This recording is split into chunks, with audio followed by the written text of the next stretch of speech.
जय हिंद। आज के current affair NDA, OTA, CDS और एफकेट के लिए आज बहुत इंपॉर्टेंट टॉपिक है। हम मई के हाइलाइट्स में बुक्स एंड ऑथर्स देखेंगे। इस साल हर एक एग्जाम में बुक्स एंड ऑथर्स करने को मिली हैं। पहले हम 2018-19 में पूरी बुक्स एंड ऑथर्स लर्न करते थे, बीच में थोड़ा गैप आ गया, ये क्वेश्चन कम हो गए। बट अब जो है करंट अफेयर्स के इस साल जितने भी कॉम्पिटिटिव एग्जाम रहे, सब में करंट अफेयर के बुक्स एंड ऑथर्स देखने को मिले।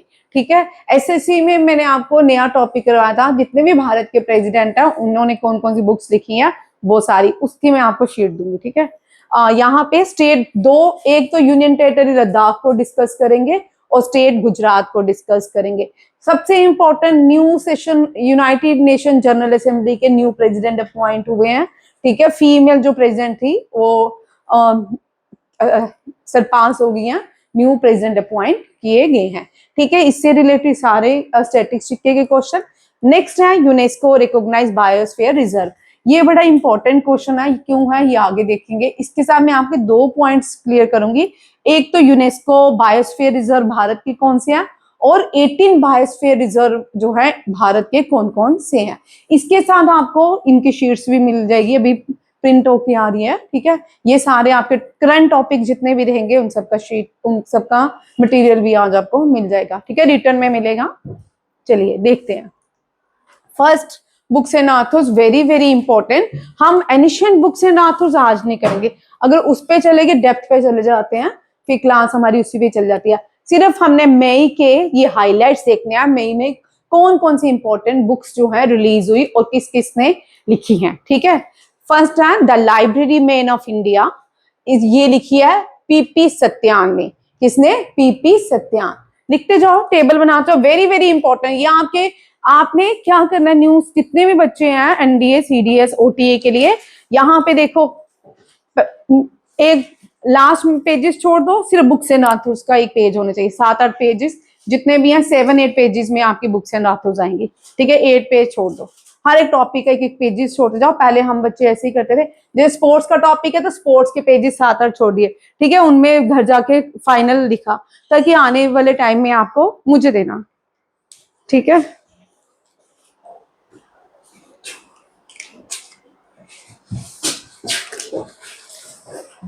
आज मैंने यहाँ पे एनडीए, सीडीएस, ओटीए में सबसे कॉमन जो क्वेश्चन आता है, डांसेस आते हैं। ठीक है, ये फोक डांसेस हैं, सारे के सारे फोक डांसेस मैंने इस शीट में लिखे हैं। ठीक है, सर ने प्रिंट आउट कर दिया। नेक्स्ट है 13 यूनेस्को बायोस्फीयर रिजर्व। भारत के 13 यूनेस्को बायोस्फीयर रिजर्व है, वो भी आ गए तीनों 13। बट पूरे बायोस्फीयर रिजर्व आपकी ज्ञान की बुक, ज्ञान की जो बुक है उसमें सारे बायोस्फीयर रिजर्व 18 के 18 बायोस्फीयर सर ने लिखे हुए हैं, और इस साल क्वेश्चन आएगा ही आएगा। ठीक है, 23 में आया और 26 है। 26 2 साल से नहीं आया, तो वो क्वेश्चन गैप से, जो गैप में होते हैं वो हम करते हैं। ठीक है, इंडियन कमांड्स हैं विद देयर हेडक्वार्टर्स, फिर आर्मी ट्रेनिंग इंस्टीट्यूशंस हैं विद देयर हेडक्वार्टर। ये सारा क्वेश्चन आज का, आज की जो स्टैटिस्टिक के प्लस करंट अफेयर के क्वेश्चन। ठीक है, ये ले लो।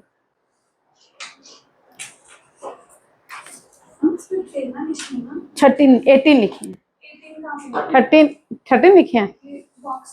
चलो 18 लिखते हैं, मैंने लिखे हैं।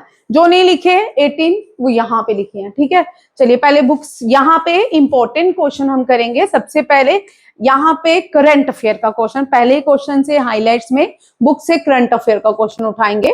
वो जो करंट अफेयर का, the library man of India, PP सत्यान ने लिखा है और रिलीज की है वाइस प्रेसिडेंट ऑफ इंडिया। अब जो ये वाइस प्रेसिडेंट है, जो लास्ट वाइस प्रेसिडेंट थे जगदीश धनखड़, ठीक है, उनका टेन्योर कंप्लीट नहीं हुआ। ठीक है, अब यहाँ पे देखो वाइस प्रेसिडेंट जो है, ये पॉलिटी से क्वेश्चन आता है। किससे? पॉलिटी से। और इसका स्टैटिक्स क्वेश्चन देखिए, फर्स्ट वाइस प्रेसिडेंट, फर्स्ट जो वाइस प्रेसिडेंट थे ना, वो भारत के सेकंड प्रेसिडेंट ऑफ इंडिया बने। क्या बने? सेकंड प्रेसिडेंट ऑफ इंडिया बने। फर्स्ट वाइस प्रेसिडेंट कौन थे? एस राधा कृष्णन। यहाँ पे देखो क्या बड़ा सही है, यहाँ पे अभी किसी ने एग्जाम देके आया तो मुझे फोन किया कि मैम ये मैं गलत कर रहा। इनका नाम है सीपी राधा कृष्णन। उसने एस राधा, वहां ऑप्शन में एस राधा कृष्णन भी था, सीपी राधा, उसने एस राधा कृष्णन लिखना था, सीपी राधा कृष्णन लिखा है गलती से। ठीक है, क्योंकि दोनों के नाम सिमिलर हैं। ठीक है, इस तरह के क्वेश्चन बहुत है जो कंफ्यूजन क्रिएट करते हैं एग्जाम में। ठीक है, सीपी राधाकृष्णन जो है ये current vice president of India है, और डॉक्टर एस राधा कृष्णन जो है ये first vice president of India. जो वाइस प्रेसिडेंट ऑफ इंडिया होते हैं ना, वो राज्यसभा के चेयरमैन होते हैं। क्या होते हैं? राज्यसभा के चेयरमैन होते हैं। उनको हम एक्स ऑफिशियो भी कहते हैं। क्या कहते हैं?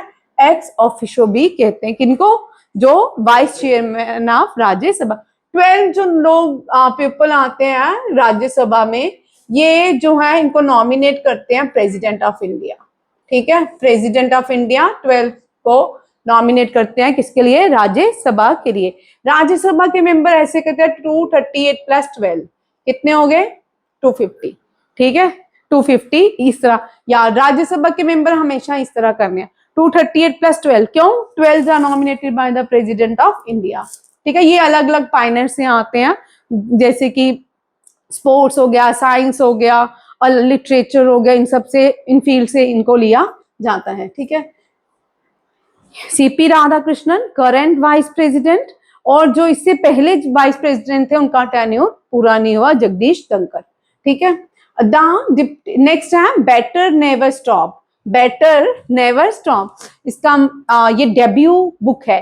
किसकी है? ये एमडी एंड सीईओ रह चुके हैं फेडरल बैंक के श्याम श्रीनिवासन।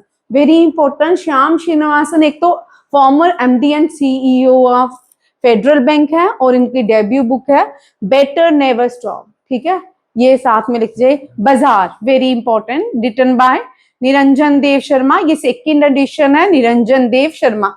इसको रिलीज किया है हिमाचल प्रदेश के चीफ मिनिस्टर। हिमाचल प्रदेश के चीफ मिनिस्टर का नाम मुझे आप बताइएगा। ठीक है, आता है किसी को? नहीं आता। चलो, ये कांग्रेस यहाँ पे है। यहाँ पे एक और इंपॉर्टेंट पॉइंट है, इसको नेक्स्ट यहां देखते हैं। यह इंपॉर्टेंट पॉइंट है, डोगरी पंजाबी डिक्शनरी। डोगरी पंजाबी डिक्शनरी, इस बुक को रिलीज किया है जम्मू एंड कश्मीर के पहले व्यक्ति जो गवर्नर बने लद्दाख के। जम्मू से पहला व्यक्ति जो लद्दाख के गवर्नर बने, कोई नहीं पता? करंट, इससे पहले लद्दाख के गवर्नर कौन थे? जम्मू रीजन से आते हैं, वो स्पीकर भी रह चुके हैं जम्मू एंड कश्मीर, कविंदर गुप्ता। ठीक है, याद रखिए, ये बड़ा कॉम यहाँ पे, इसलिए ये जेकेएसएसबी के लिए इंपॉर्टेंट क्वेश्चन है। ठीक है, ये एक डोगरी पंजाबी डिक्शनरी है जिसको कंपाइल किया है चंदन नेगी ने, and release by the governor of Himachal Pradesh. Himachal Pradesh के जो न्यू गवर्नर बने हैं वो कौन है? कविंदर गुप्ता। ये जम्मू से आते हैं, और कविंदर गुप्ता इससे पहले लद्दाख के लेफ्टिनेंट गवर्नर थे। ठीक, क्या थे? लद्दाख के लेफ्टिनेंट गवर्नर कविंदर गुप्ता। अब ये कहाँ के गवर्नर हैं? हिमाचल प्रदेश के। याद रखिए, Dogri Punjabi release by the governor of Himachal. इनका नाम सुखी है, जो चीफ मिनिस्टर है वो सुखी है। ठीक है, और इन्होंने एक बाजार सेकंड एडिशन जिसका निरंजन देव शर्मा ने लिखी थी। Very important question. नेक्स्ट देखिए, तमिलनाडु, ये छोड़ देते हैं, ये मैंने फिलहाल ये वाला क्वेश्चन छोड़ दो, ये बाद में करेंगे डिस्कस, बुक से ना तो देखिए। सीनियर आईएएस ऑफिसर है पी जवाहर, और ये दोनों छोड़ दो, ये हाँ, ये मैंने अलग बनाना था, इन दोनों को छोड़ देते हैं। ठीक है, यहाँ देखो, अपनापन, ये करंट एग्रीकल्चर मिनिस्टर ने लिखी है शिवराज चौहान ने। Shivraj Chauhan former chief minister थे मध्य प्रदेश के। ठीक है, और इन्होंने एक बुक लिखी है नरेंद्र अपनापन। ये किसके साथ? नरेंद्र मोदी संग मेरा अनुभव। ठीक है, author by writer Shivraj Chauhan, the union agriculture and the farmer welfare minister. ठीक है यार, फर्स्ट एग्रीकल्चर मिनिस्टर कौन थे भारत के? Doctor Rajendra Prasad.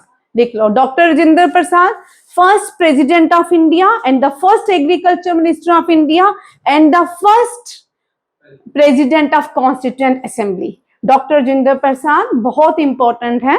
Longest serving president of India, first president of India and first agriculture minister of India and first president of constituent assembly and head of the ad hoc committee steering committee। कौन? Doctor Rajendra प्रसाद। Doctor Rajendra प्रसाद की जो first movement थी वो कौन सी थी? Champaran movement, Gandhi ji के साथ बिहार में। गांधी जी ने जो फर्स्ट भारत में आके, मैं रिपीट कर रही हूँ, गांधी जी 2015 में भारत आए और 1915 में हम 100 साल आगे चले गए। गांधी जी 1915 में भारत आते हैं और उससे पहले 1915 में ही जो ब्रिटिश सरकार थी गांधी जी को केसरे हिंद से सम्मानित करती है। किससे? केसरे हिंद से सम्मानित कौन करता है? हमें यह पढ़ाया जाता है कि गांधी जी पॉलिटिकल गुरु जो उनके कौन है? गोपाल कृष्ण गोखले के कहने पे आए। तो आज नई एक एडिशन सुन लो। गांधी जी जो है साउथ अफ्रीका में एक वॉर हो रही थी, जुलू वॉर, ठीक है। वहां पे वहां पे क्या बोलते हैं उनको? नहीं भैया रुक जाओ एक, इसको ऑफ करना। गांधी जी साउथ अफ्रीका में जुलू वॉर में लोगों को एम्बुलेंस प्रोवाइड करवा रहे थे। उसके लिए ह्यूमैनिटेरियन बेस के ऊपर जो ब्रिटिश सरकार थी उनको एक टाइटल देती है केसरे हिंद। और गांधी जी ने केसरे हिंद कब रिटर्न किया? 1919 में जलियांवाला बाग मैसकर में, ये भी याद रखिए। और 1915 गांधी जी भारत आते हैं और पहले भारत के प्रेसिडेंट हैं उनके साथ चंपारण आंदोलन करते हैं। चंपारण जो है बिहार में, और पहले जो प्रेसिडेंट ऑफ इंडिया है भारत के वो कहां से बिलोंग करते हैं? बिहार से, ठीक है, ये भी याद रखिएगा। नेक्स्ट बुक है the golden team, very important, और ये बहुत अच्छी है। ये मैंने कल भी आपको बताया था। ये गोल्डन टीम, इसको अभी तक सम्मान नहीं मिला भारत की। गोल्डन टीम इसको मिलना बहुत जरूरी है। पहले हम डेली क्वेश्चन करते थे 2016 से लेकर 2021 तक कि राजीव गांधी खेल रत्न अवार्ड, राजीव गांधी को कोई खेल रत्न अवार्ड से देना देना नहीं था। Rajiv Gandhi youngest prime minister of India थे। कौन? राजीव गांधी, ठीक है, और कांग्रेस से आते थे। उनको कोई खेल रत्न से अवार्ड से कोई भी देना देना नहीं था। फिर 2021 में ड्यूरिंग कोविड गवर्नमेंट ने खेल रत्न अवार्ड के नाम चेंज करके मेजर ध्यानचंद खेल रत्न अवार्ड रखा गया। ये जो है एम्स्टरडैम में भारत ने गोल्ड जीता था, और ये ओलंपिक्स है, इसको हम एम्स्टरडैम ओलंपिक्स, जब भी ओलंपिक्स करने हैं इस तरह करने, एम्स्टरडैम ओलंपिक्स 1928 ओलंपिक्स के इस सैटरडे को स्टैटिस्टिक्स की ओलंपिक्स की क्लास रहेगी पूरी, ठीक है। और the first Olympic gold of India, Bharat ने टोटल ओलंपिक्स मेडल 12 जीते हैं, जिसमें 8 गोल्ड है, 1 सिल्वर है और 3 जो है ब्रॉन्ज है, ठीक है। 13 जीते हैं, 4 ब्रॉन्ज हो गए हैं, ठीक है। और ये किसने लिखी है? K Arumugam and released by international olympic association president PT Usha. PT Usha Bharat की पियोली एक्सप्रेस और ये उड़न पड़ी हुई कहलाती है। और ये पीटी उषा जो है ये पहली भारतीय फीमेल एथलीट है जो फाइनल ऑफ ओलंपिक्स में पहुंची थी, बट मेडल नहीं है इसके पास, ठीक है। पीटी उषा मेडल नहीं थी, पर first Indian to reach at the final of Olympics game. अब आप मुझे कल बताइए कौन से ओलंपिक्स में पीटी उषा फाइनल में पहुंची थी। नेक्स्ट क्वेश्चन, आज का सबसे इंपॉर्टेंट क्वेश्चन, ठीक है, यूनाइटेड नेशन जनरल असेंबली से। यूनाइटेड नेशन जनरल असेंबली का 81 सेशन स्टार्ट होने वाला है। ये 81 सेशन आप सब देखते होंगे टीवी में, सितंबर या अक्टूबर में होता है। वैसे 24 अक्टूबर को यूनाइटेड नेशन फॉर्मेशन डे होता है। तभी ये क्या होता है, हर साल इसका एक सेशन होता है। हर एक कंट्री को राइट टू वोट होता है। हर एक कंट्री के एक जो एम्बेसडर है, प्राइम मिनिस्टर है, कोई भी उसमें बोल सकता है। एक ही चांस मिलता है हर एक देश को बोलने के लिए। इंडिया 2014 से हम देख रहे हैं भारत कोई भी पाकिस्तान के अगेंस्ट सीधा नाम नहीं लेता, बट पाकिस्तान जब यूनाइटेड नेशन जनरल असेंबली में बोलता है तो भारत के उनकी स्पीच में भारत को रिपीट किया जाता है। काउंटिंग नेक्स्ट टाइम बोलेंगे तो ध्यान रखिएगा, वो 20, 12, 15, 16, 18 टाइम सिर्फ भारत का ही नाम लेते हैं अपनी स्पीच में, क्योंकि अब भारत किसी कंट्री की बात ही नहीं करता। अब भारत जो अपने गोल्स हैं, जो रीच हैं, वो डेस्टिनेशंस हैं, उनकी बात करता है, ठीक है। अब यहाँ पे ये बहुत इंपॉर्टेंट क्वेश्चन है, 81 सेशन किसका है?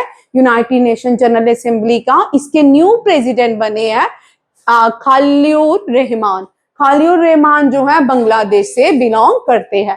ठीक है, अब मैं आपको आज नया क्वेश्चन दूंगी। कल मैंने आपको बताया था कि यूनाइटेड नेशन जनरल असेंबली की 5 अब तक फीमेल जो है प्रेसिडेंट बनी है।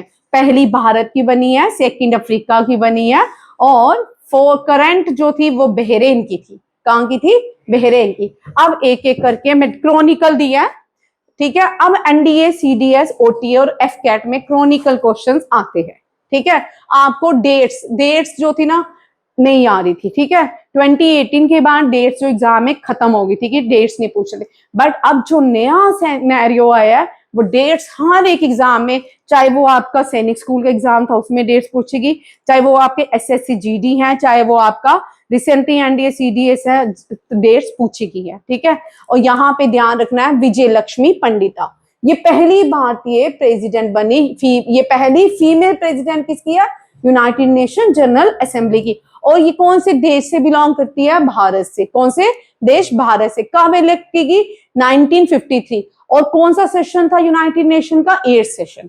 ठीक है, आपको पूरा याद करना है। Vijay Lakshmi Pandita appointed as a president of United Nation in the year 1953 for the 8th edition.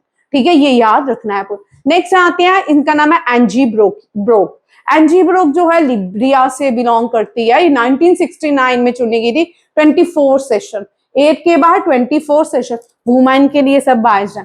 ठीक है, शेख हाया राशिद अल खलीफा, ये बहरीन से हैं। ठीक है, और ये जो है ये 2006 में अपॉइंट की गई। इससे अभी बताती हूँ वुमेन के लिए बाइस क्यों है। तो मेरे को डोमिनेशन की बात नहीं की, वुमेन जो है कम होती हैं। ठीक है, अभी रिसेंटली हमने जो भारत में एक बिल पास नहीं हुआ वुमेन के ऊपर, उसमें वुमेन की परसेंटेज बढ़नी थी। तो अगर वो क्या बिल पास हो जाता है पार्लियामेंट में, लोकसभा राज्यसभा में वुमेन की परसेंटेज बढ़ जानी थी, और ऐसा नहीं हुआ। ठीक है, यहाँ पे भी अभी हम वही पुराने रूल्स क्या कर रहे हैं, चला रहे हैं। यूएन को बने इतने सदियां हो गया, तो अभी भी वही फॉलो किए जा रहे हैं। शेख हाया राशिद अल खलीफा, अभी मैं इसका ट्रिक भी याद करवाऊंगी। 2006 में ये अपॉइंट हुई, 61 सेशन। ठीक है, पूरा लिखोगे।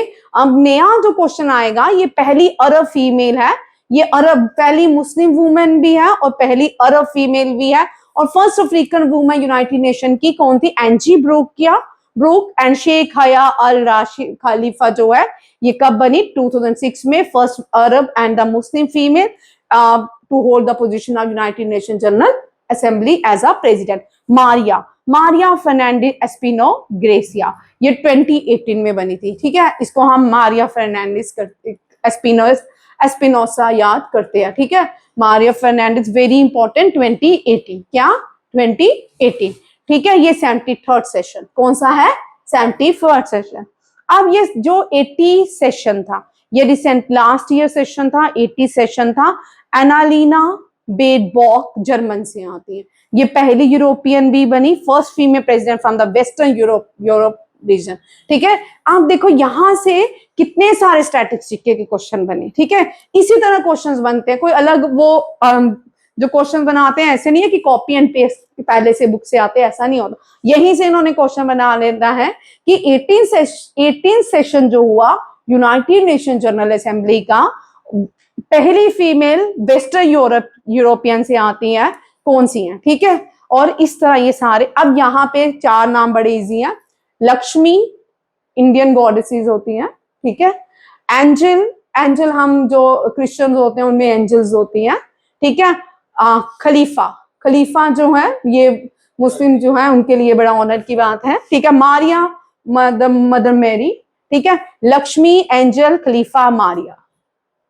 आप ट्रिक से लर्न कर लो। ठीक है, ये क्वेश्चन आएगा ही आएगा, बड़ी देर से नहीं आया, आने के चांस है। ज्यादातर क्वेश्चन विजय लक्ष्मी पंडिता से आता है। किससे आता है? विजय लक्ष्मी पंडिता। अब ये करंट है, इससे आ सकता है। रिसेंटली बांग्लादेश के व्यक्ति ने किसको सरपास किया? एनालिना बेरबॉक को। ठीक है, वेरी इंपॉर्टेंट।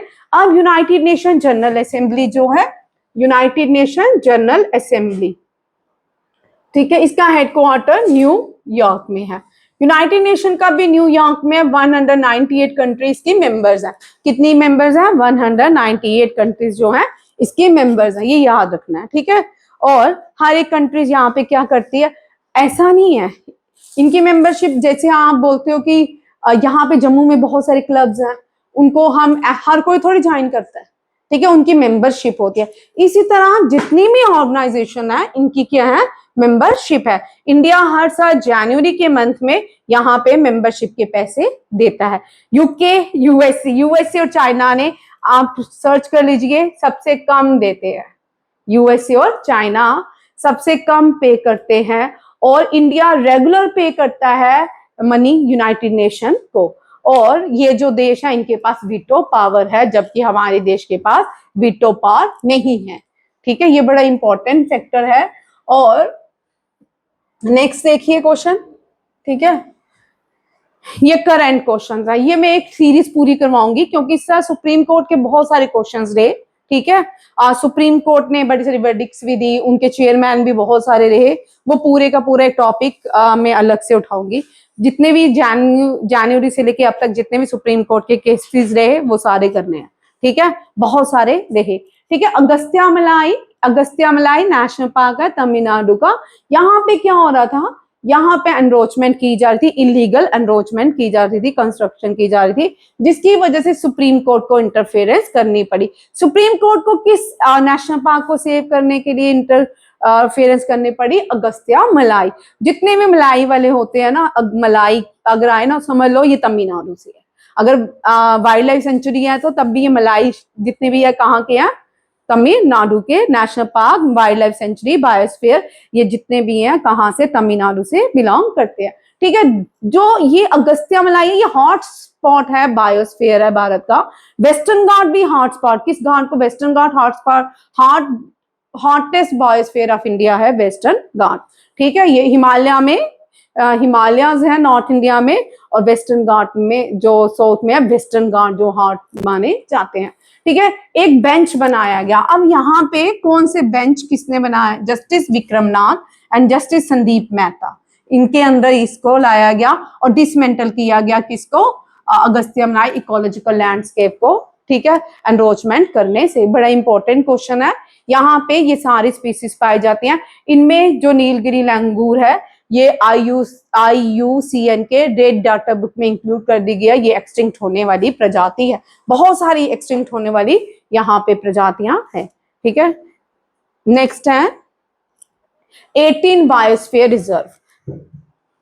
एनडीए में 2022 में पहला ही क्वेश्चन ये था, name the first biosphere reserve of India, ठीक है। और 2022 के बाद कम आया, अब 4 साल के बाद क्वेश्चन रिपीट होते हैं, ठीक है। अगर ज्यादातर मैंने जितना भी देखा ना, 4 इयर्स के बाद क्वेश्चन रिपीट होते हैं। अगर 4 साल से क्वेश्चन नहीं आए तो 4 साल के बाद वो रिपीट होते ही होते हैं। 3 इयर्स में हो जाएंगे, 4 इयर्स में होंगे जरूर। फर्स्ट बायोस्फीयर रिजर्व है भारत का नीलगिरी बायोस्फीयर। ये तमिलनाडु, केरला और कर्नाटका। नीलगिरी में वेस्टर्न घाट, ईस्टर्न घाट दोनों मिलते हैं नीलगिरी में। और western coastal plain, western coast and the eastern coast, ये दोनों मिलते हैं कन्याकुमारी। कहाँ मिलते हैं? कन्याकुमारी। सेकंड जो है ये गल्फ ऑफ मन्नार भी, जिसमें हम स्टेट्स जो भारत का है इंडिया एंड श्रीलंका के बीच, वो गल्फ ऑफ मन्नार में भी लाया था तमिलनाडु, ठीक है। और Sundarban, largest biosphere of India is Sundarban biosphere, ये वेस्ट बंगाल में। कहाँ पे है? और यहाँ से कॉमन क्वेश्चन आते हैं, यहाँ पे कौन से ट्री पाए जाते हैं? सुंदरी ट्री। बहुत इजी है, कौन से ट्री? सुंदर है तो सुंदरी ट्री यहाँ पे पाए जाते हैं। जो बंगाल रॉयल टाइगर जो भारत का नेशनल एनिमल है, वो भी यही पाया जाता है। वेस्ट बंगाल में बुक्सा नेशनल पार्क भी है, सुंदरबन नेशनल पार्क भी है। कौन सा है? बुक्सा नेशनल पार्क और सुंदरबन नेशनल। सुंदरबन जो है लार्जेस्ट डेल्टा है वर्ल्ड का, और ये सब लार्जेस्ट डेल्टा बनाती है गंगा एंड ब्रह्मपुत्र। और इसके साथ छोटी छोटी नदियां कृष्णा, कावेरी, महानदी, गोदावरी, ये सारी मिलकर सुंदरबन डेल्टा बनाती हैं। नंदा देवी उत्तराखंड में, ये यूनेस्को वर्ल्ड हेरिटेज साइट भी है और बायोस्फीयर रिजर्व भी है। अभी देखेंगे नॉकरेक जो है मेघालय में है। कहाँ पे है? मेघालय में नॉकरेक नेशनल पार्क भी है और नॉकरेक बायोस्फीयर रिजर्व भी है, ठीक है। मेघालय नॉर्थ ईस्ट में है, और मेघालय की जो हाईएस्ट पीक है शिलोंग, मेघालय की कैपिटल शिलोंग है, उसकी ही कैपिटल जो है उसी के नाम पे हाईएस्ट पीक का नाम भी she is long in Meghalaya. Learn करने का तरीका, ठीक है। अगर मेघालय की कैपिटल भूल जाती है तो लर्न कर लीजिएगा शी इज लॉन्ग इन मेघालय, शिलोंग, ठीक है। नेक्स्ट है पचमढ़ी। पंचमढ़ी नहीं, ये पचमढ़ी है मध्य प्रदेश में। सबसे ज्यादा नेशनल पार्क मध्य प्रदेश में है, ठीक है। न्यू नेशनल पार्क जो है कूनू नेशनल पार्क रिसेंटली बनाया गया है। जो नाइजीरिया से भारत में चीता लाए थे वो कूनू नेशनल पार्क में पाए रखे गए हैं, ठीक है। कूनू नेशनल पार्क नाइजीरिया से चीता कहाँ पे रखे हैं, कूनू नेशनल पार्क। और ये कूनू नेशनल पार्क कहाँ पे है, मध्य प्रदेश में। अभी रिसेंटली सांबा में चीता देखा गया है, सेंट्रल यूनिवर्सिटी के पास, ठीक है। ये कहा जाता है कि JNK में मतलब कि इंडिया में चीता नहीं, चीता है बट पॉपुलेशन कम है, ठीक है। सिंपली पाल, यहाँ पे बहुत सारे नेशनल पार्क। अब एक बुक लिखी गई थी जंगल जंगल बाह चली है, हम सब ने बचपन में ये सीरियल देखा होगा, जंगल जंगल बाह चले, जंगल बुक। ये बुक लिखी है रुडयार्ड किपलिंग ने। किसने लिखी है, रुडयार्ड किपलिंग ने। और अब मुझे बताइएगा इस बुक के लिए उनको नोबेल प्राइज दिया गया था। क्या दिया गया था, नोबेल प्राइज। ये इंडिया में अल्मोड़ा में बॉर्न हुए थे ड्यूरिंग ब्रिटिश एरा में।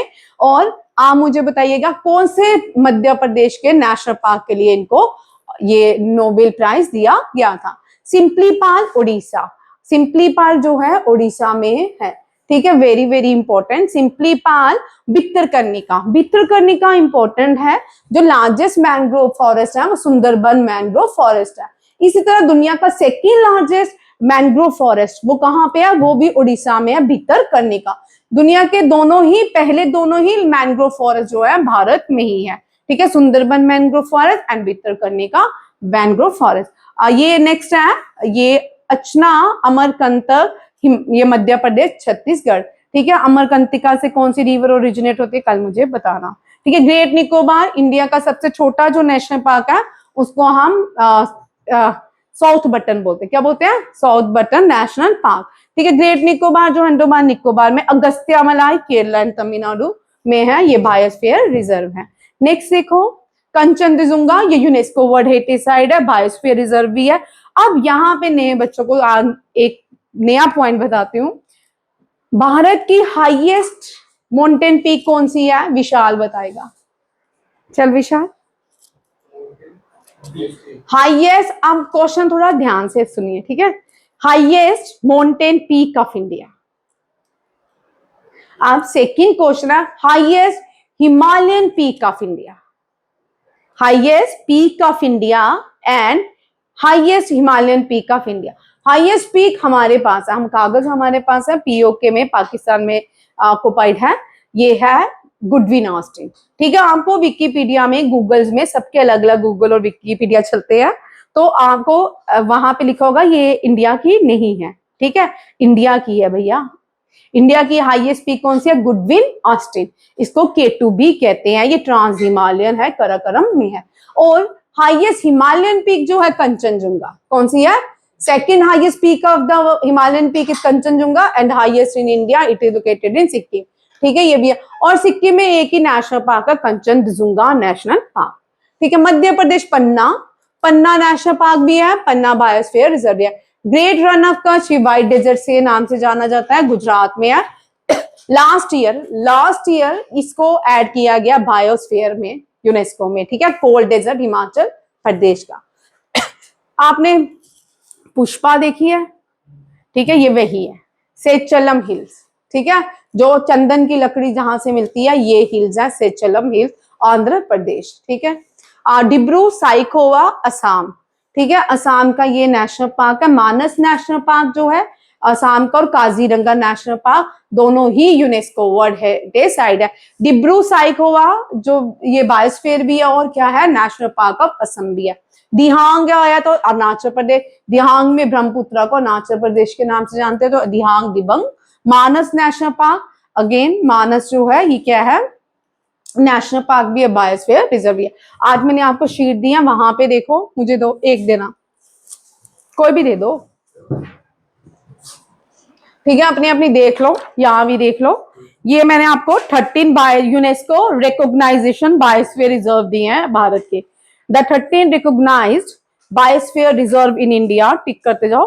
Nilgiri, gulf of Mannar, Sundarban, Nanda Devi, Nokrek, Pachmarhi, Simlipal, Achanakmar, Amarkantak, great Nicobar, Agasthyamalai, Kanchenjunga, Panna and cold desert. Cold यहाँ पे डेट भी लिखी है, ठीक है। अब आपको यहाँ पे डेट लिखने का रीजन क्या है, ठीक है। एंड ये ओटीएस, ये क्वेश्चन बड़े टिपिकल आ रहे हैं कि डेट वाइज लगाएं। जितने भी आप पेपर मैंने आपको बोला उठा के देखें, उनमें ये क्वेश्चन आ रहे हैं। कोई अगर इनमें से कोई भी चार आपको नेशनल बायोस्फीयर रिजर्व दिए होंगे, उनकी डेट्स आपको लगानी, क्रम में आपको डेट वाइज लगाना पड़ेगा, ठीक है। डेट्स लर्न करनी। आपका टॉपिक वनीत बहुत कम टाइम है, बहुत ज्यादा सिलेबस है, ठीक है। और ये लर्न करना, जिनका टाइम है उनके लिए अच्छा है कि अभी भी याद करने बैठोगे तो 100% पेपर क्लियर हो जाएगा। मुश्किल नहीं होता अगर आप ठान लो तो, ठीक है ना। ऐसे सुबह उठ के सपना देखा करो मुझे सीडीएस ऑफिसर बनना है, ठीक है। यूनिफॉर्म में अपने अपने ड्रीम बड़े देखें, मेहनत ज्यादा करें, ड्रीम बड़ा देखें, आराम कम करें, आराम बहुत कम करें। आराम से कुछ नहीं मिलना, आराम से कुछ नहीं मिलेगा, बहुत मेहनत करनी है। अभी हमारी क्लास में ऐसे भी है जो लिखते नहीं है ना विशाल, लिखते भी नहीं है ना, ठीक है। ड्रीम मॉर्निंग में आइज खोलते हैं, पहले देखो करो मैं यूनिफॉर्म पहनी है, देश के लिए थोड़ा पेट्रोटिज्म जागृत करें। आजकल तो खैर देश के लिए पेट्रोटिज्म खत्म हो चुका है, बहुत कम लोगों के पास है, क्योंकि आजकल रील्स चलती हैं, फोन ने ऑक्युपाइड कर लिया लोगों को। न्यू जनरेशन में आप देखो ना, बड़े सारे बच्चे हैं जो आपको अजीब सी हरकतें और बातें करते हुए दिखेंगे। क्या रखा है देश में, क्या रखा है, ये अजीब से बच्चे बातें करते हैं न्यू जनरेशन में। सच में भी देश क्या देता है, फॉरेन जाएंगे, ठीक है। ऐसे बड़े सारे बच्चे आपको मिलेंगे। यहाँ पे मैंने लिखी है, ठीक है, ये मैंने पढ़ ली है, यहाँ से स्किप कर रही हूँ। क्या लास्ट वाला पढ़ू, दोबारा पढ़ लेती हूँ भैया। नीलगिरी बायोस्फीयर, गल्फा मीनार, डेट 2001, 2000, 2001, 2001, 2001 में दो बनाओ टेबल। अच्छा हुआ तूने बता दिया, बनाओ टेबल। 2001 में कौन कौन सी बायोस्फीयर रिजर्व बने भारत के यूनेस्को के पास, कौन कौन से। गल्फा मीनार लिख लो, आप लिखो भाई लिखो, आप खुद भी फंसे हो। सुंदरबन बायोस्फीयर रिजर्व, ठीक है, Sundarban biosphere reserve and gulf of Mannar, ठीक है, ये दोनों जो है। नेक्स्ट आती है 2004 में एक, 2004 में पहली 2000 में बनी लिखता जा, ठीक है। लिखो विशाल, तरन जो तू भी लिख, वहां लिखना टेबल बनाना है। 2001 में दो बनी, 2004 में एक, फिर 9 में दो, Nokrek biosphere and Pachmarhi biosphere. States पूरी यहाँ आ रही हूँ ना, आगे आया तो आने दे मुझे, क्या कर रहा है। तीसरी आगे सिंपली पाल, ठीक है। तीन देखो 2009 में कितनी बायोस्फीयर रिजर्व बनी, क्योंकि ये क्वेश्चन बहुत इंपॉर्टेंट है, ये आएगा ही आएंगे, ठीक है। अपनी तरफ से तो कोई भी नहीं छोड़ना हमने, ताकि हमारा पेपर में कोई भी कमी ना रहे, ठीक है। डट के मेहनत करेंगे, डट के पढ़ेंगे, खूब पढ़ेंगे, ताकि हमारी सिलेक्शन हो जाए, ठीक है। 12 में एक, 13 में एक, 16 में एक, 18 में एक, 20 में एक, 25 में एक। अब इसको क्रम में याद करेंगे, 12, 13, 16, 18, 20, 25। जिसको इंग्लिश में आना है वो इंग्लिश में करें। 12, 13, 16, 18, 20, 25 इसका अलग से चार्ट बना लीजिए, ठीक है, ताकि आपको याद हो जाए। 12, अब इसके बाद 12, 13, 16, 12, 13, 16, 18, 20, 25, ठीक है। नंबर याद कर सकते हो, युवा बड़ी जल्दी नंबर याद करता है, ठीक है। जब मैं आपकी तरफ थी मुझे सारे फोन नंबर याद हो जाते थे, मैं कोई भी फोन नंबर नहीं लिखती थी। आज मुझे कोई फोन नंबर याद नहीं होते, क्योंकि मैं याद नहीं करती, याद करने पे आए तो याद हो जाते हैं, ठीक है। मेरे पास चलते, मेरे को अपने घर के सब नंबर आते थे, और आज मुझे अपनी मम्मी का नंबर नहीं आता, मुझे मोबाइल खोलना पड़ता है, तो उस पर मुझे नहीं ना, जितनी है लिख, वो नहीं दिया बेटा, अभी इतने इंक्लूड हुए हैं, बोला ना 13, 18 में से कितने हैं, 13। Next very very important question, मैंने आपको पहले ही बोला है, भारत जो है वाइब्रेंट विलेज, वाइब्रेंट विलेज में भारत, मैंने आपको बताया कि जो भारत के बॉर्डर एरियाज हैं उनको क्या किया जा रहा है, सिक्योर किया जा रहा है, ताकि चाइना के साथ, पाकिस्तान के साथ या बांग्लादेश के साथ हमारी कोई भी ऐसी विलेज ना हो जो क्या हो, ऑक्युपाइड ना हो। ठीक है, अभी हम देखते हैं कि नेपाल ऑलमोस्ट चाइना ने ऑक्युपाइड कर लिया है, जितना भी बॉर्डर एरिया है, चाहे वो श्रीलंका का हम्मन टोटा पूरे का पूरा 100 साल के लिए लीज पे चला गया है। तो इसी तरह जो भारत के बॉर्डर एरिया उनको सिक्योर किया जा रहा है अंडर वाइब्रेंट बॉर्डर विलेज। ठीक है, ये लद्दाख की पहली विलेज बनी है जो क्या बनी है, first model border village of India. ठीक है, ये क्वेश्चन आएगा, हर हाल में आएगा। चुमूर विलेज क्या है, चुमूर विलेज। ठीक है, और ये कहाँ की है, लद्दाख की। कहाँ की है, लद्दाख की। लद्दाख में जब भी हमने करंट अफेयर का क्वेश्चन देखा ना 100% आया है। ठीक है, ये कहाँ पे है, लद्दाख चैंगथंग रीजन में पाई जाती है। रिसेंटली लद्दाख की 5 या 6 न्यू डिस्ट्रिक्ट बनाने की बात हो रही है। 2 डिस्ट्रिक्ट है लद्दाख में। समर इसकी कैपिटल जो है करगिल, कौन सी लेह है, और समर लेह है और विंटर करगिल है। इसी तरह हिमाचल प्रदेश की भी 2 है। हिमाचल प्रदेश की विंटर जो है वो देहरादून है, समर जो है वो गेरीसेन है। इसी तरह JNK की भी 2 है। समर जो भी ठीक बोला बेटा, गेरीसेन समर है हिमाचल प्रदेश की। ओ सॉरी, उत्तराखंड, सॉरी उत्तराखंड है, उत्तराखंड की 2 है, सॉरी उत्तराखंड की देहरादून विंटर है और गेरीसेन समर है। इस तरह JNK की जो समर है वो कौन है, कश्मीर है। सॉरी JNK की, पागल हो गई, JNK की जो है वो समर जो है कश्मीर है, विंटर जो है जम्मू है। ठीक है, ये याद रखिएगा। लद्दाख जो है एल्टीट्यूड 16700 फीट पे है, officially chosen as for the first model village of India. और यहाँ के लेफ्टिनेंट गवर्नर है विनय कुमार सक्सेना। ठीक है, very important question. New appointment है, न्यू अपॉइंटेड गवर्नर और चीफ मिनिस्टर आपके एग्जाम में देंगे, क्योंकि इस साल ये शफल हुए हैं और ये आएंगे ही आएंगे। ठीक है, और यहाँ पे वाइब्रेंट विलेज देखो, इनके 2 फेस हो चुके हैं वाइब्रेंट विलेज। पहले मैं लद्दाख बाद में पढ़ाऊंगी। वाइब्रेंट विलेज प्रोग्राम पहला जो था 2023 में लॉन्च किया गया था। इसमें कौन कौन से स्टेट्स आई हैं, यहाँ पे अरुणाचल प्रदेश की 455, हिमाचल प्रदेश की 75 विलेज, सिक्किम की 46, उत्तराखंड की 51, लद्दाख की 35। ठीक है, 90 district in the state of Arunachal Pradesh, 90 Himachal Pradesh, Sikkim, Uttarakhand, Uttar and UT of Ladakh. Initially starting में 662 वाइब्रेंट विलेज में बॉर्डर लाए गए थे और अब जो है बढ़ गए हैं। अब इसके लिए जो करंट अफेयर का इस साल का इंपॉर्टेंट क्वेश्चन है, फाइनेंस मिनिस्टर ने कितने इसके लिए रुपीस रखे हैं वाइब्रेंट विलेज प्रोग्राम के लिए, सेंटर ने 6839 करोड़। कितने रुपीस, 6839 करोड़। ठीक है, ये 2 अप्रैल 2025 में सेकंड को लगाया, लॉन्च किया गया था। इसमें कौन कौन सी विलेज को नॉर्दर्न बॉर्डर कवर्ड, फर्स्ट में ये थी अरुणाचल प्रदेश, असम, बिहार, गुजरात, लद्दाख, मणिपुर, मेघालय, मिजोरम, नागालैंड, पंजाब, राजस्थान, सिक्किम, त्रिपुरा, उत्तराखंड, उत्तर प्रदेश एंड वेस्ट बंगाल। ये वाइब्रेंट विलेज 2। ठीक है, ये याद रखनी है। ठीक है, ये वेरी इंपॉर्टेंट क्वेश्चन है। ठीक है, पहले ऐसे क्वेश्चन नहीं आते थे, इस साल आ रहे हैं। अब वर्ल्ड योगासना चैंपियनशिप, प्रधानमंत्री ने इसका इनॉग्रेशन किया। वेयर वाज, कहाँ के, where was the first world yogasana championship inaugurate, it is in Ahmedabad, Ahmedabad Gujarat. कहाँ पे, अहमदाबाद गुजरात। प्रधानमंत्री बिलोंग करते हैं कहाँ से, गुजरात से, तो यहाँ पे होगा। ठीक है, इंडिया, तुक्का नहीं है, तुक्का वाराणसी नहीं है। ठीक है, वाराणसी प्राइम मिनिस्टर की जो इलेक्शन लड़ने वाली कॉन्स्टिट्यूंसी है, प्राइम मिनिस्टर इलेक्शन वाराणसी से लड़ते हैं। ठीक है, गुजरात, गुजरात भारत की वेस्टर्न इंडियन स्टेट्स हैं, इसको जीवल ऑफ द वेस्ट कहा जाता है। ठीक है, ये इससे ब्रिटिश प्रोविंस में 4 ही प्रोविंस थे, एक मद्रास, एक कोलकाता प्रोविंस, एक था ये महाराष्ट्र, मुंबई, बॉम्बे प्रोविंस। ठीक है, एक और प्रोविंस आता है।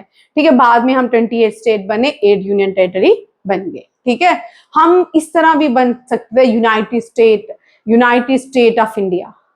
ठीक है, इसमें बहुत नुकसान होता। ठीक है, जैसे यूनाइटेड स्टेट ऑफ अमेरिका है, उसमें अलग अलग स्टेट्स के अलग अलग अपने प्राइम मिनिस्टर हैं, अलग अलग कॉन्स्टिट्यूशन है, किसी का रिटर्न है, किसी का अनरिटर्न है। ठीक है, इस तरह बहुत डिफिकल्टी होती। अब हम क्या है, रिपब्लिक ऑफ इंडिया है। क्या है, रिपब्लिक ऑफ इंडिया। ठीक है, गुजरात बहुत इंपॉर्टेंट है। गुजरात बहुत इंपॉर्टेंट है। गुजरात से एनडीए, सीडीएस, ओटीए, एफकेट में और या कोई भी यूपीएससी के एग्जाम में क्वेश्चन आना ही आना है। गुजरात में भारत का पहला सोलर विलेज, गुजरात में भारत की पहली सोलर बॉर्डर विलेज, गुजरात में भारत का दुनिया का हाईएस्ट स्टैचू, गुजरात में Indus valley side, Dholavira, Lothal, Gujarat में मूवमेंट जो साल साल दांडी मार्च हुआ गुजरात में हुआ, गुजरात में पहला मूवमेंट जो फ्रीडम नेशनल मूवमेंट हुआ खेड़ा और अहमदाबाद हुआ, गुजरात में ही बडोली मूवमेंट हुआ, गुजरात के जो पाइनर्स हैं जिनको हम आयरन मैन ऑफ इंडिया, जिन्होंने भारत को बनाया, हु यूनिफाइड भारत, सरदार पटेल। जैसे आपने पढ़ा होगा ऑटोमन, बिस्मार्क, यूनिफाइड जर्मनी, इसी तरह ये जो भारत बनाने वाले हैं वो कौन थे। और गुजरात में 17 टाइम्स सोमनाथ टेम्पल को लूटा गया। कितनी बार लूटा गया? 17 टाइम्स सोमनाथ टेम्पल को प्लंडर किया गया। गुजरात जो है, गुजरात में रन ऑफ कच्छ जो है बॉर्डर है, ठीक है। ये sir creek is very important, मैंने यहाँ पे लिखा नहीं है, मुझे याद आ गया। सर क्रीक लिख लो, ये मैं करवाऊंगी, ये बहुत इंपॉर्टेंट है। सर क्रीक के साथ हम बॉर्डर शेयर करते हैं इंडिया और पाकिस्तान के बीच। भारत का पहला, भारत आजाद हुआ, भारत का जो पहला सबसे बड़ा पोर्ट था वो कराची पोर्ट था। उसके बाद जो पहला पोर्ट बना वो कहाँ पे? गुजरात में खांडला पोर्ट बना। दुनिया का सबसे सिटिंग कैपेसिटी स्टेडियम जो है वो भी गुजरात में है, क्या नाम है? मोदी स्टेडियम, ठीक है। और बहुत सारी चीजें हैं गुजरात में, ठीक है। गुजरात एक बहुत इंपॉर्टेंट स्टेट है किसी भी एग्जाम के लिए। और जब भी करना आपको एनडीए सीडीए, यहाँ पे क्वेश्चन मैंने लिखा नहीं है, वो मैं आपको लिखा है, ये क्वेश्चन नहीं छोड़ने इस बार, ठीक है। हर एक स्टेट, हमारी भारत की ये लैंडलॉक कंट्री नहीं है, कोस्टल है। इंडिया की सबसे बड़ी कोस्ट लाइन गुजरात में है, ठीक है। हरियाणा, राजस्थान, दिल्ली, जम्मू एंड कश्मीर ये लैंडलॉक स्टेट्स हैं, ठीक है। ये कोस्टल स्टेट्स हैं, 9 कोस्टल स्टेट्स हैं। कौन कौन सी आती हैं इनमें, ये भी देख लो जो नए बच्चे हैं। ये है गुजरात, महाराष्ट्र, गोवा, कर्नाटका, केरला, तमिलनाडु, आंध्र प्रदेश, ओडिशा, वेस्ट बंगाल। ये 9 जो है कोस्टल स्टेट्स ऑफ इंडिया। बाकी रेस्ट ऑफ इंडिया जो है वो लैंडलॉक्ड कंट्री है, ठीक है, याद रखिएगा। अब यहाँ देखो, गुजरात, गुजरात, बॉम्बे और गोवा पहले एक ही हुआ करता था। भारत में लिंग्विस्टिक स्टेट्स के ऊपर डिवीजन किया गया, हर एक स्टेट में। बॉम्बे में मराठी बोली जाती है, गोवा में कोंकणी बोली जाती है और गुजरात में गुजराती बोली जाती है। और बॉम्बे और महाराष्ट्र, बॉम्बे और गुजरात का फॉर्मेशन डे भी सेम है, मई 1, ठीक है। ये भी याद रखना, हर एक स्टेट के फॉर्मेशन डे भी करने हैं, बहुत सिलेबस है, ठीक है। फॉर्मेशन डे भी करने, एनडीए सीडीएस में आते हैं भैया अमेंडमेंट के साथ, ठीक है। 1 मई 1960 गुजरात और बॉम्बे बनाए गए। भारत की ये 5th लार्जेस्ट स्टेट है by area and longest coast line है 1600 किलोमीटर। पहले वेस्ट इंडिया से प्राइम मिनिस्टर और पहले आजादी के प्राइम मिनिस्टर जो बने वो नरेंद्र मोदी है, ये भी याद रखिएगा। Narendra Modi 2nd longest serving prime minister of India है, इंदिरा गांधी नहीं है। इंदिरा गांधी भी इतने टर्म है, बट इंदिरा गांधी का ब्रेक हो गया था बीच में। इंदिरा गांधी भी ज्यादा प्राइम मिनिस्टर रही, बट वो लगातार प्राइम मिनिस्टर नहीं रही। बट नरेंद्र मोदी लगातार प्राइम मिनिस्टर रहे, इसीलिए 2nd longest prime minister surpass Indira Gandhi. Capital is Gandhinagar, largest cities की अहमदाबाद है। First world city of India, UNESCO की भारत की इससे पहले चाइना और नेपाल और जापान। एशिया में वॉल सिटी बख्तापुर जो नेपाल में है वो वॉल सिटी कहलाती है, और जापान की भी एक सिटी है वो भी वॉल सिटी कहलाती है। उसके बाद जो एशिया की 3rd वॉल सिटी बनी वो अहमदाबाद थी और ये वॉल सिटी बनी है, ठीक है। और इंडिया की 2nd वॉल सिटी जो है वो जयपुर है, ठीक। इंटरनेशनल बॉर्डर हम शेयर करते हैं पाकिस्तान के साथ, ठीक है। पाकिस्तान इसके वेस्ट में लाई करता है।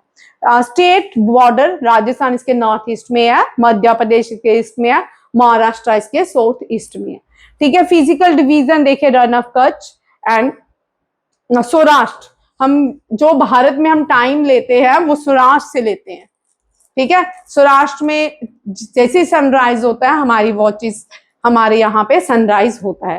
अरुणाचल प्रदेश में सुबह 4 बजे सनराइज होता है और पूरे इंडिया में 4 बजे सनराइज नहीं होता है। अरुणाचल प्रदेश में अगर इवनिंग में 5 o'clock सनराइज हो रहा है तो पूरे इंडिया में 5 o'clock नहीं होता। इस तरह इंडिया भी 2 टाइम जोन में आता है, बट हम 2 टाइम जोन नहीं रखते क्योंकि पूरे डिस्टरबेंस हो सकती है, तो इसलिए भारत एक ही टाइम जोन में आता है। रशिया 15 टाइम जोन में आता है।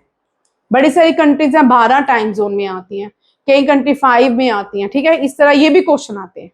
ठीक है, ये वर्ल्ड ज्योग्राफी से क्वेश्चन रहते हैं, कौन कौन सा देश कितने टाइम जोन पे रहता है। ठीक है, ये भी बड़ा इंपॉर्टेंट। डिस्ट्रिक्ट इसके 33 है, यूनिकैमरल है, 182 स्टेट सीट्स है, ये करना इस बार। ठीक है, यहाँ के लोकसभा 26 है मेंबर आते हैं, 11 राज्यसभा सीट्स है। ऑफिशियल लैंग्वेज गुजराती है। स्टेट डांस, डांस मैंने आपको दिया हर एक स्टेट के आज। ठीक है, ये डांसेस दिए हैं मैंने। गुजरात का गरबा है। ठीक है, आप सबसे पहले इजी डांस याद करो, खाली गुजरात का गरबा नहीं है, बहुत सारे हैं। ठीक है, फोक डांस। और ये एनडीए, सीडीएस, ओटीए और एफकेट में ये हर हाल में क्वेश्चन आता है, और इसके हमेशा कभी कभी अपनी बैड लक खराब हो तो इजी आ जाता है। ठीक है, गुड लक अच्छी हो तो कोई भी पूछ सकते हैं। ठीक है, ये याद रखिएगा, ये बहुत इंपॉर्टेंट क्वेश्चन है। ओहो, मैम आ गई होंगी। नेक्स्ट है गुजरात, खेड़ा, गांधी जी ने आंदोलन किया था 1918। खेड़ा सबसे पहले चंपारण, फिर खेड़ा, अहमदाबाद। अहमदाबाद मैंने यहाँ लिखा नहीं है। ठीक है, वो भी 19 न्यू एनसीईआरटी में 1918 है, जो पुरानी एनसीईआरटी है वहां 1919 है। ठीक है, अब आपने न्यू एनसीईआरटी में 1918 है तो 1918 ही करना है। ठीक है, Badoli movement very very important, ये बहुत इंटरेस्टिंग मूवमेंट है, कल पढ़ के आइएगा बडोली मूवमेंट, आपको पता चलेगा सरदार पटेल कितने इंटेलिजेंट थे। ठीक है, इन्होंने इस मूवमेंट में डोंट गिव टैक्स स्लोगन दिया था, बडोली मूवमेंट। और सरदार पटेल को वहां की फीमेल्स ने बडोली मूवमेंट, जबकि वहां की फीमेल ने इनको सरदार का टाइटल दिया था। ये बहुत इंपॉर्टेंट, ये पढ़ना बहुत इंटरेस्टिंग लगेगी और आप जान पाओगे कितने इंटेलिजेंट थे सरदार पटेल। ठीक है, दांडी मार्च 1930 में हुआ। यहाँ से सिविल डिसोबीडियंस मूवमेंट स्टार्ट होती है, कल मैं करवाऊंगी डिटेल में क्योंकि यहाँ पे बहुत सारे क्वेश्चन रहते हैं। फिलहाल तो अभी इतने कर लो। 78 लोगों के साथ गांधी जी चले थे और कितने माइल्स चले थे, 241 माइल्स चले थे दांडी तक। अरेबियन सी नमक बनाया था, नमक जो है कोई भी खा सकता है, इसके ऊपर टैक्स था। वैसे फिर से नमक में टैक्स लगता है भारत में, आपको बता दूं। ठीक है, अब ये जो मूवमेंट है धारासना सत्याग्रह मूवमेंट, ये एक ब्रूटल मूवमेंट थी, बड़ी बुरी मूवमेंट थी। इसको लेड किया था सरोजिनी नायडू ने, अब्बास तियाब जी ने एंड इमाम साहिब ने, which drew global media attention to the British atrocity. ठीक है, ये आज पहली बार मैंने पढ़ाई है धारासना सत्याग्रह, ये कल डिटेल में पढ़ेंगे ये सारी क्वेश्चन। ठीक है, थैंक यू, जय हिंद, जय भारत।